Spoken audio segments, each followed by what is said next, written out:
Après la Guinée équatoriale, le général Brice Clotaire Oligui Nguema, président de la transition au Gabon, s'est entretenu le dimanche 1er octobre 2023 avec le chef d'État de la République du Congo, Denis Sassou Nguesso. Durant 24 heures, le président de la transition gabonaise a appelé son homologue congolais à plaider en faveur de l'allègement des sanctions contre son pays. De plus, divers échanges ont été orientés sur des questions environnementales et sécuritaires.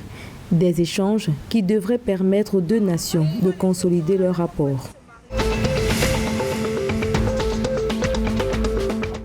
Le 3 octobre 2023, la Cour constitutionnelle en République démocratique du Congo s'est prononcée en faveur du projet de loi d'aménagement du territoire. Ce projet, qui vient régler en amont les conflits dans la gestion des titres, vise à apporter des éléments de réponse à la question d'organisation du territoire congolais.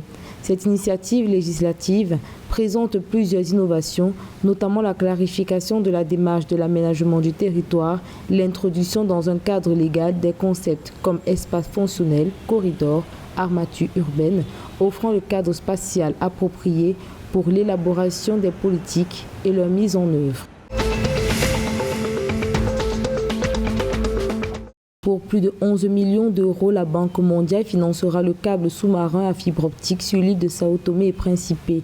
Le projet d'attache de câbles à fibre optique comprend de multiples variantes, dont la connectivité optique et une meilleure technique qualité des télécommunications.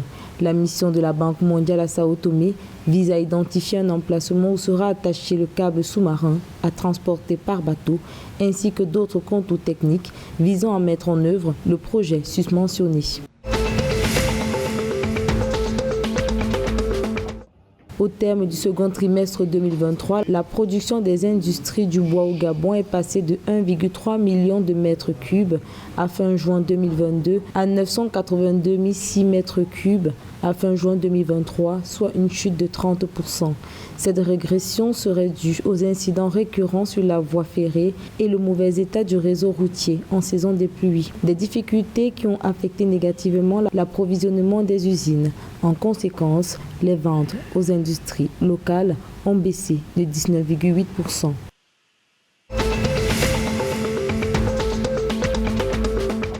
L'Adamawa, le Nord, l'Extrême Nord, le Nord-Ouest et le Sud-Ouest vont bénéficier de l'accompagnement du Programme alimentaire mondial dans le cadre de la lutte contre l'insécurité alimentaire au Cameroun. Plus de 47 millions d'euros vont être mis à disposition du gouvernement camerounais dans le but d'atteindre l'objectif zéro faim.